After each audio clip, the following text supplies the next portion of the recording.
Hi friends, welcome to Rismiya குரல். So கண்டிப்பாக எல்லாருக்குமே கிளியர் ஸ்கின் இருக்கணும், ஸ்கின் நல்ல க்ளோவாக இருக்கணும் அப்படிங்கிறது கண்டிப்பாக எல்லாருக்குமே இருக்கிற ஒரு ஆசை தான்.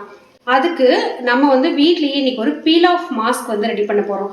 நிறைய பேர் charcoal peel off, orange every youth, இந்த மாதிரி நிறைய பீல் ஆஃப் மாஸ்க் வெளியிலேருந்து வாங்கி யூஸ் பண்ணியிருப்பீங்க.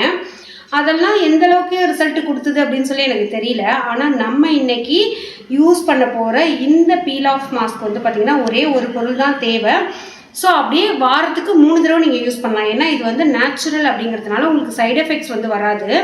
இது என்ன பண்ணுன்னா உங்களோட ஸ்கின்னுக்குள்ளே, அதாவது நம்மளோட ஸ்கின்னு மேலே மட்டும் அது ஹெல்தி ஆகாமல் ஸ்கின்னுக்குள்ளேருந்து இருக்கிற டர்ட்டு, அந்த பிக்மெண்டேஷன் வர்றதுக்கான அந்த ரீசன், சில பிளாக் ஹெட்ஸ், ஒயிட் ஹெட்ஸ், அப்படியே எல்லாத்தையுமே ஒவ்வொரு தடவை நம்ம பீல் பண்ணுறப்பையும் அப்படியே வெளில எடுத்துகிட்டு வந்துடும். இதை நீங்கள் 3 தடவை அப்படின்னு சொல்லிட்டு ஒரு 2-3 மாதம் கூட யூஸ் பண்ணலாம் கண்டினியூவாக. ஸோ ஸ்கின் அவ்வளோ சூப்பர் க்ளோவாகும். குட்டி குட்டி பேபி ஹேர்ஸ்லாம் கூட கீழே விழுறத உங்களாலே பார்க்க முடியும். அது அப்படி என்னங்கிறத நம்ம வீடியோக்குள்ளே போய் பார்க்கலாம். ஃப்ரெண்ட்ஸ், இது சைனா கிராஸ், அகர் அகர், கடல் பாசி அப்படின்னு சொல்லுவாங்க. இது ஒரு மெரைன் ஆல்கே. ஸோ இது இந்த மாதிரி சின்ன சின்னதாக ஒரு நூல் மாதிரியும் கிடைக்கும்.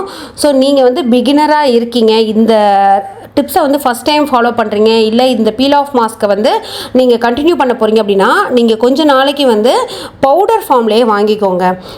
ஸோ பவுடர் ஃபார்ம் தான் உங்களுக்கு ஈஸியாக பீல் பண்ணுறதுக்கு வரும்.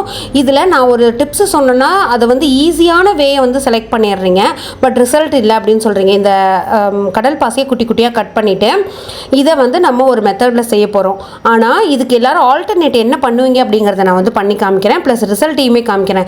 இந்த கடல் பாசி நல்ல கரையக்கூடிய ஒரு தன்மை இருக்கிறது.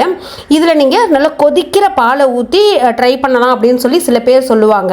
அதனால் என்ன ஆகும்னு பாருங்கள், இது அந்தளவுக்கு கொதிக்கிற பாலெல்லாம் ஊற்றி நீங்கள் ட்ரை பண்ணிங்கன்னா கரையாது. அதே நீங்கள் பவுடர் ஃபார்மில் வாங்கிட்டிங்கன்னா இந்த மாதிரி நல்லா ஹாட் மில்கை போடுறப்ப உங்களுக்கு அது ஒரு மாதிரி ஜெல் மாதிரி வந்துடும். ஸோ இப்போ நம்ம என்ன பண்ண போகிறோம்னா இதை ஹீட் பண்ண போகிறோம். இது ஸ்கின்னுக்கு ஒரு சூப்பர் பிரைட்டன் கொடுக்கும். இது ஒரு மாதிரி ஜெல்லி மாதிரி இருக்கும். நீங்கள் பவுடர் ஃபார்மில் வாங்கி ட்ரை பண்ணுறப்ப அப்படியே ஜெல்லியை ஸ்கின்ல கொஞ்சம் லிக்விட் பண்ணி அப்படியே ஃபேஸில் அப்ளை பண்ண மாதிரி இருக்கும். இப்போ நான் இதை ஒரு அந்த கரண்டியில் போட்டு நல்லா ஹீட் பண்ண போகிறேன். நீங்கள் டபுள் பாயிங் மெத்தடு கூட ட்ரை பண்ணலாம். கொஞ்சம் பால் அதிகமாக போட்டுக்கோங்க. நீங்கள் இந்த ஹீட் பண்ணுற டயத்தில் டர்மரிக் யூஸ் பண்ணிக்கலாம். சில பேர் எனக்கு டர்மரிக் அலர்ஜி ஆகுது அப்படின்னு சொல்கிறீங்க. இது கொஞ்சம் நேரத்திலேயே பார்த்தீங்கன்னா ஹீட் ஆகி அப்படியே கொஞ்சம் கொஞ்சமாக மெல்ட் ஆகி அது ஒரு தின்னான த்ரெட்டு மாதிரி ஆகிடும். ஸோ இன்னுமே நல்லா ஹீட் பண்ணலாம். ஸோ இது லைட்டான திக் கன்சிஸ்டன்சி வர வரைக்கும் அதை பண்ணுங்கள். உங்களுக்கு டர்மரிக் ஸ்கின்னுக்கு அலர்ஜி கொடுக்கும் அப்படின்னு சொல்லி நீங்கள் நினச்சிங்கன்னா ரைஸ் ஃப்ளார் சேர்த்துக்கோங்க. அதுவுமே நல்ல ஸ்கின்னை பிரைட்டன் பண்ணும். இன்னொன்று, இது எப்படி ஆகும்னா, எப்படி ஸ்கின் பிரைட் ஆகும், எப்படி அந்த பிக்மெண்டேஷன்லாம் வெளியில் வரும், பிளாக் ஹெட்ஸ், ஒயிட் ஹெட்ஸ்லாம் எப்படி வெளில கொண்டு வரும் அப்படின்னா நம்ம வீக்லி இதை ட்ரைஸ் யூஸ் பண்ண போகிறோம். அப்படி ட்ரைஸ் யூஸ் பண்ணுறப்ப அந்த பேபி ஹேர்ஸ், அப்பர் லிப்பில் இருக்கிற ஹேர்ஸ்லாம் நம்ம ஆப்போசிட் டைரக்ஷனில் இதை பீல் பண்ணுறப்ப அழகாக வரதை பார்க்க முடியும். ஏன்னா வீக்லி ட்ரைஸுங்கிறப்ப ரிசல்ட் 100% ஒர்த்தாக இருக்கும். இன்னொன்று, நம்மளோட ஸ்கின் டோன் இம்ப்ரூவ் ஆகும், கொஞ்சம் ஃபேர் ஆக முடியும்.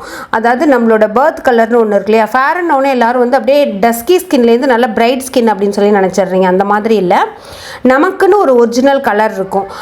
நிறைய பேருக்கு ஸ்கின் அதிகமாக, அதாவது ஃபேஸ் வெயிலில் படுறதுனாலையும் ஓப்பனாகவே இருக்கிறதுனாலையும் ஃபேஸ் கொஞ்சம் டல்லாகவும் இன்னர் பாடியெல்லாம் கொஞ்சம் கலராகவும் இருக்கும். ஸோ அந்த இன்னர் பாடியோட கலர் பிரைட்னஸ் உங்களுக்கு ஸ்கின்னில் நல்லா கிடைக்கும். ஸோ இந்த மாதிரி அப்ளை பண்ணிவிட்டு ஒரு 35 மினிட்ஸ் அப்படியே விட்டுருங்க. இதை நீங்கள் பவுடர் ஃபார்மில் செய்கிறப்ப தான் அது பீலாகி வரும். ஒரு பீல் ஆஃப் மாஸ்க் மாதிரி இப்படி உரிச்சு எடுக்கலாம். இப்போ நமக்கு லைட்டாக அந்த திரியாக இருக்கும் நம்ம இந்த கடல் பாசி போடுறப்ப. ஆனால் ரிசல்ட்டு அப்படின்னு சொல்லி பார்த்தீங்கன்னா உங்களுக்கு அந்த 100% ரிசல்ட் இந்த நூலாக இருக்கிற கடல் பாசியில் நல்லாவே இருக்கும். ஆனால் பிகினிங்கில் மட்டும் நீங்கள் அதை யூஸ் பண்ணிக்கோங்க. ஸோ ஸ்கின் பாருங்கள் எப்படி ஒரு மாதிரி பிரைட் ஆகுது இல்லையா. ஸோ அதில் அந்த பால் நம்ம சேர்க்கறதுனால ஸ்கின்னில் இருக்கிற அழுக்கெல்லாம் வெளில கொண்டு வந்துடும். அழுக்கு வரதுனால நம்ம ரெகுலராக யூஸ் பண்ணுறப்ப பிளாக் ஹெட்ஸு, ஒயிட் ஹெட்ஸு, குட்டி குட்டி baby hairs, pigmentation, under eye circle, இந்த வாயை சுற்றி இருக்கிற பிக்மெண்டேஷன் எல்லாமே வந்துடும். நீங்கள் ஃபைனலாக என்ன பண்ணணும்னா இந்த மாதிரி ஸ்க்ரப் பண்ணி ஹேர் க்ரோத்துக்கு ஆப்போசிட் டைரக்ஷனில் எடுத்து விடணும். ஃபேஸை வாஷ் பண்ணக்கூடாது, அப்படியே விட்டுருங்க. எந்த பிசுபிசுப்பும் இருக்காது. ஒரு 1 ஹவருக்கு அப்புறமா plain வாட்டரில் ஹாட் வாட்டர் யூஸ் பண்ணக்கூடாது, நல்ல கோல்டு வாட்டரில் நீங்கள் ஃபேஸை வந்து வாஷ் பண்ணி இப்படி லைட்டாக டேப் பண்ணி எடுத்துகிட்டு விட்டுட்டிங்கன்னா உங்களோட ஸ்கின்ல ஒரு சூப்பர் க்ளோ, சூப்பர் பிரைட்னஸ் வந்து இருக்கிறது, நாள் ஆக ஆக அந்த whiteheads blackheads remove ஆகிறதெல்லாம் உங்களால் பார்க்க முடியும். ஸோ கண்டிப்பாக வந்து ட்ரை பண்ணி பாருங்கள். ட்ரை பண்ணிவிட்டு உங்களோட ஃபீட்பேக்கை, உங்களோட ரிசல்ட்டை வந்து கமெண்ட்டில் ஷேர் பண்ணுங்கள். அப்போ தான் மற்றவங்களுக்கும் அது வந்து எந்தளவுக்கு ட்ரஸ்டபிள் அப்படிங்கிறது புரியும். Thank you, by.